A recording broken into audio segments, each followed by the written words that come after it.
वापसी आने पर बड़ी खुशी बनाई, नगरी में दीप जलाए गए घी के। सीता के वापस, श्री राम के वापस आने पर, सीता लौटा लाने पर, और कुछ दिनों के बाद सीता जी का निष्कासन कर दिया श्री रामचंद्र जी ने स्वयं ही। किस बात पर के एक धोबी ने व्यंग कस दिया, वो अपनी पत्नी को धमका रहा था रात्रि के समय। वो किसी उस आपस में कहा सुनी होने से उस धोबी की पत्नी घर से बाहर चली गई थी कहीं अपने रिश्तेदारी में। फिर वो वापस लेकर आया तो उसको धमका रहा था कि मैं तुझे घर नहीं रखूंगा, तू 3 दिन कहाँ रही, मैं दशरथ के पुत्र जैसा नहीं हूं जो वहां पर 12 वर्ष तक रावण के पास रही, उसको फिर घर ले आया।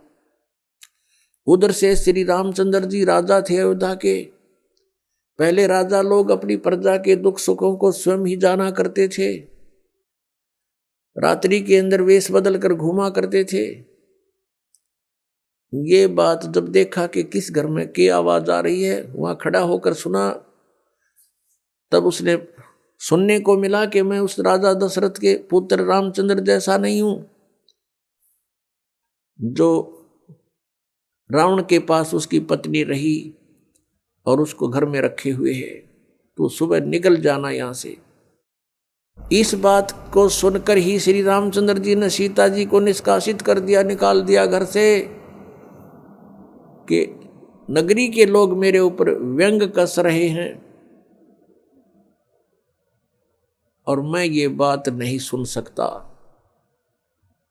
पुण्यात्माओं, जब सीता जी को रामचंद्र जी लाने लगे, रावण का वध करके लंका का राज्य विभीषण को देकर, तब श्री रामचंद्र जी ने कहा था कि मैं तेरी परीक्षा लूंगा और यदि परीक्षा में सफल होगी तो मैं ले चलूंगा, नहीं तो नहीं ले चलूंगा। मैं तुझे अग्नि में जलाऊंगा, यदि तू अग्नि में जल गई तो समझूं तेरी कि तू कलंकित थी, तू रावण को समर्पित हो चुकी थी, और यदि अग्नि में तू नहीं जली तो मैं निष्कलंक जानूंगा, तब तुझे ले चलूंगा। ऐसा ही किया गया, सीता को अग्नि में बैठा दिया और हजारों की संख्या में दर्शक थे, सीता जी नहीं जली और सब ने कहा कि भगवान निष्कलंक है, माई निष्कलंक है।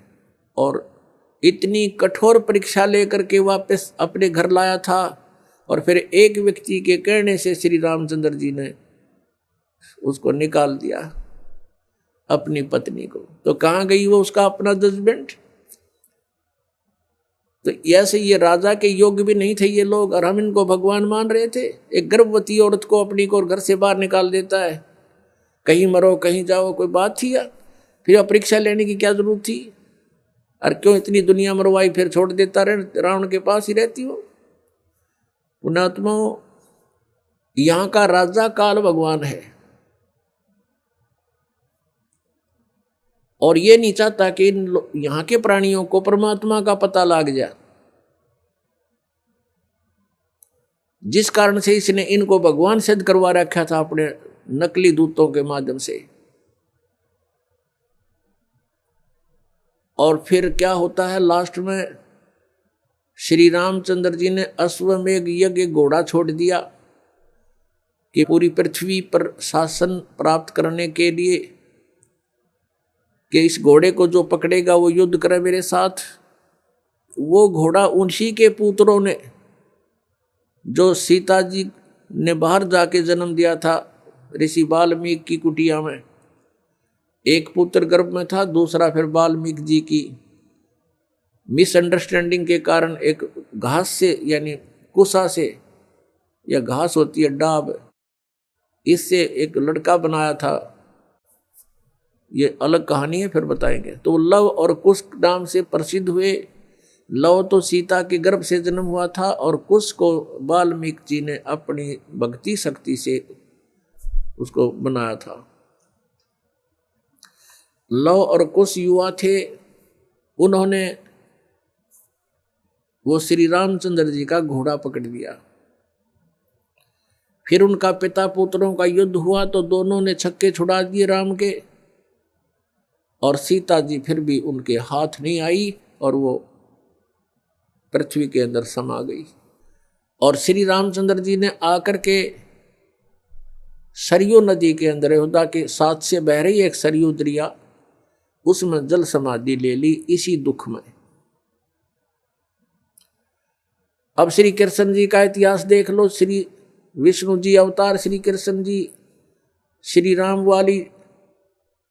रामचंद्र जी के जीवन वाला भोग भोग के वो प्राणी श्री कृष्ण रूप में फिर जन्म हुआ। सारा जीवन दुखी रहा श्री कृष्ण, सारा जीवन जेल में जन्म हुआ, माता पिता कैद में, कभी मामा शत्रु हो गया, कभी पूतना मारने जा रही है, कभी केसी, कभी चाणोर शत्रु हो गया, कभी जरासिंह लड़ने को आ रहा है, कभी शिशुपाल से युद्ध हो रहा है, कवासुनी हो रही है, और कभी फिर काल्यवन आ रहा है। इस दुख में श्री कृष्ण जी ने मथुरा का त्याग कर दिया और ऐसे स्थान पर रहने लगे जहां कोई ना पहुंच सके। समझदार व्यक्ति यही सोचते हैं, राड से बाढ़ अच्छी होती है, झगड़े से बचाव अच्छा होता है। श्री कृष्ण जी उन सबको भी मार सकते थे, क्योंकि वो त्रिलोक के में एक विभागीय मंत्री है, एक विशेष शक्ति होती है प्राणी में, वो उनके अंदर शक्ति थी। लेकिन यही सोचा था कि किस किस ने मारूं, या तो सबकी बुद्धि भ्रष्ट। तो श्री कृष्ण जी ने द्वारका बनाई। समुद्र के बीच में एक टापू था जिसका केवल एक गेट था, द्वारिका, एक द्वार की नगरी। और ये सोच करके वहां यदि इतनी दूर, पहले तो कोई आवेगा नहीं, ऐसे स्थान पर जा रहे हम, और वहां कोई आवेगा युद्ध करने तो हम एक ही तरफ से उसका सामना कर सकते हैं, इसलिए एक गेट था उसका, और बाकी 3 समुद्र था 3 तरफ। तो वहां श्री कृष्ण जी चले गए, अपना अधिकतर सारा ही जीवन वहां व्यतीत किया। यहाँ तो ज्यादा से ज्यादा 18 साल के 20 वर्ष के तक यहाँ रहे थे द्वारका में, और बाकी फिर लगभग 200 वर्ष तक जिए थे श्री कृष्ण जी, और बाकी का समय द्वारका में व्यतीत किया था। तो अब ये जो लोग अनजान संत ऋषि, ये गुरु नकली हमें भ्रमित करते हैं कि द्वारका का उस गोवर्धन की परिक्रमा करनी चाहिए और वृंदावन अवश्य जाना चाहिए, मथुरा में अवश्य जाना चाहिए, वहाँ हमारे भगवान ने लीला की है, उनके चरण कमल टिके हैं, वहाँ घूमा करते थे, स्नान किया करते थे। अरे श्री कृष्ण जी यहाँ तक 20 वर्ष रहे थे मथुरा में, बाकी 180 साल तो वहाँ रहे हैं द्वारका में, और वहाँ का नामो निशान मिट गया उस द्वारका को। इसलिए वहाँ खत्म की द्वारका, समुद्र में डूब गई श्री कृष्ण जी की मृत्यु के बाद, और यादों का विनाश हो गया था, आपस में लड़के मर गए थे, और जो बाकी शेष औरतें बची थी उनको अर्जुन ले आया था, सब खाली हो गई थी द्वारका। उसके बाद वो समुद्र ने डबो दी थी, अंदर चली गई। कारण यही था कि भगवान ने सोचा कि यहाँ आएंगे फिर ये धक्के खान द्वारका में इतनी दूर, इसलिए उसका नामो निशान मिटवा दिया था। अगर आज द्वारका होती तो ये नकली कहते द्वारका में भगवान रहे थे, वहाँ जाया करो, वहाँ बहुत पुण्य होता है।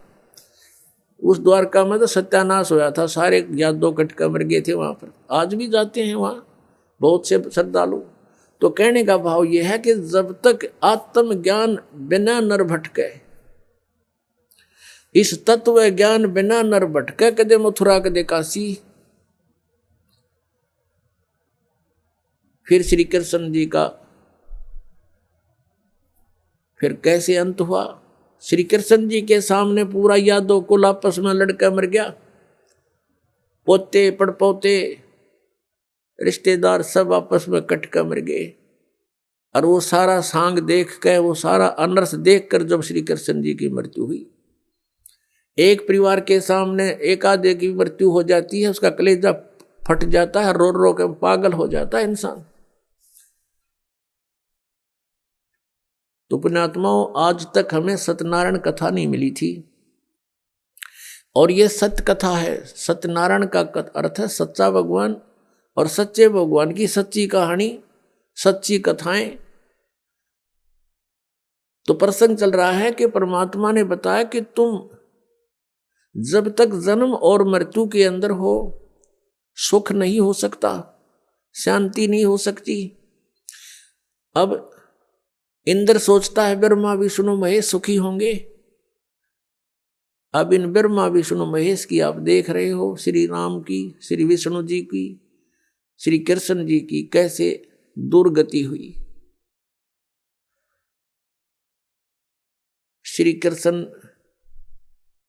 यानी ब्रह्मा विष्णु महेश सोचते हैं कि परमात्मा कोई और है, हम सुखी नहीं है।